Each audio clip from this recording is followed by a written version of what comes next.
शक्तिपुत्र जी महाराज की, बोलो आदि शक्ति जगत जननी जगदम्बा मातु की। मैं आती हूँ और आपको गुरुवर का आशीर्वाद दिलाती हूँ। हमेशा बोलती हूँ कि गुरुवर का आशीर्वाद लेके आई हूँ और आप सभी लोगों को गुरुवर का आशीर्वाद प्राप्त हो। पर आज तो ये कहना पड़ रहा है कि आप सबने मुझे गुरुवर का आशीर्वाद दिला दिया। जैसा कि अभी हमारे आशीष भैया ने कहा कि गुरुवर को बुलाना इतना आसान नहीं होता। हम इससे अंदाजा लगा सकते हैं, जैसा कि मेरे भाई बहन कहते हैं और समाज को हम कहते हैं कि गुरुवर को धन से नहीं बुलाया जा सकता।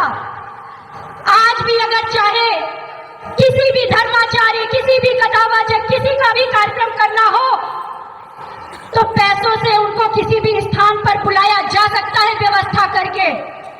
लेकिन गुरुवर को बुलाने के लिए धन की आवश्यकता नहीं होती। गुरुवर को बुलाने के लिए तो हमारे भाव और मन ही होते हैं, जिसके माध्यम से हम गुरुवर को यहाँ बुला सकते हैं।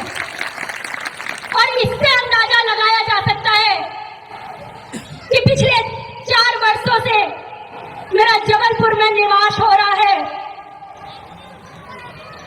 गुरुवर की पुत्री होने का सौभाग्य प्राप्त हुआ।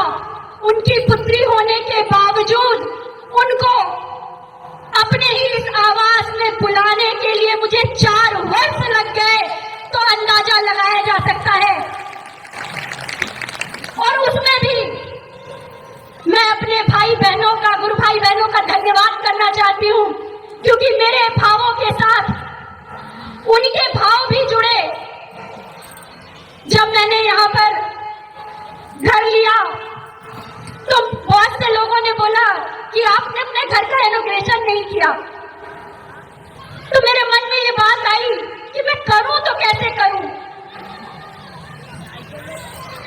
सबका एक परिवार होता है, रिश्तेदार होते हैं, दोस्त यार होते हैं, उनको बुला के तो किया जा सकता है। लेकिन मेरा तो इतना बड़ा परिवार है, अगर मैं जबलपुर के अपने भाई बहनों को ही बुला लूं तो मैं कैसे व्यवस्था करूं, किसको छोड़ दूं, किसको बुलाऊं, किसको ना बुलाऊं। मन में बड़ा असमंजस था।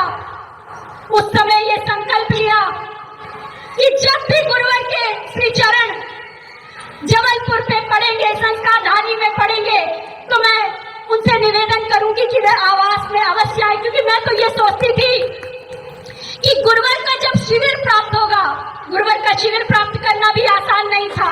मैं हमेशा जबलपुर के गुरु भाई बहनों से कहती रहती थी कि आप घर में साधना करिए तो निवेदन करिए कि गुरुवर का एक शिविर मिल जाए, तैयारियां करिए, गुरुवर के चरणों में निवेदन रखिए। क्योंकि मेरा उसमें अपना स्वार्थ जुड़ा था कि ये निवेदन करेंगे, शिविर प्राप्त होगा और गुरुवर के चरण मेरे घर पे पड़ेंगे। लेकिन मैं बहुत सौभाग्यशाली हूं कि मुझे मेरे भाई बहनों का प्रेम स्नेह प्राप्त हुआ। सभी मेरे गुरु भाई बहनों ने मेरे साथ प्रार्थना की, गुरुवर के चरणों में निवेदन किया और गुरुवर के चरण इस धरती पे, इस आवास पे पड़े। इसके लिए मैं अपने सभी भाई बहनों का धन्यवाद करना चाहती हूँ। समाज है, बाहर निकलेंगे, लोगों से मिलेंगे, पता नहीं किसकी कैसी संगत हो जाए। हमारा बच्चा किसी ऐसी संगत कर ले कि वो भी नशा करने लग जाए, वह भी गलत मार्ग पकड़ ले। इसलिए हमारी सोसाइटी, हमारा समाज, हमारा कस्बा अच्छा होने से, हमारा परिवार अच्छा होने से, नशा मुक्त होने से काम नहीं चलेगा। अगर हमें अपने भविष्य को बचाना है, आगे आने वाले भविष्य को सुरक्षित करना है, हम चाहते हैं कि हमारा भविष्य कल हमारी सेवा करे, हमारे संस्कारों को आगे बढ़ाए, हमारा परिवार सुखी और संपन्न रहे, विकसित रहे, तो हमें ना तो केवल अपने परिवार को ही, बल्कि अपने परिवार के साथ साथ अपने समाज को, अपनी सोसाइटी को, अपने जिले को और अपने देश को भी नशा मुक्त और मांसाहार मुक्त चरित्रवान बनाना ही पड़ेगा। ऐसे तो बहुत सा चिंतन आपके बीच में देती रहती हूँ, लेकिन आज गुरुवार का दिन है। मेरे सब भाई बहन आज व्रत भी होंगे और अब तो उनको पता भी चल गया कि गुरुवार का फिर से हमें आशीर्वाद मिलने वाला है, तो सब सोच रहे होंगे कि कितनी जल्दी हमें गुरुवार का आशीष प्राप्त हो। यह हमारा धैर्य है और हमारे भाव हैं कि आज गुरुवार का आशीष हम सभी लोगों को प्राप्त हो रहा है।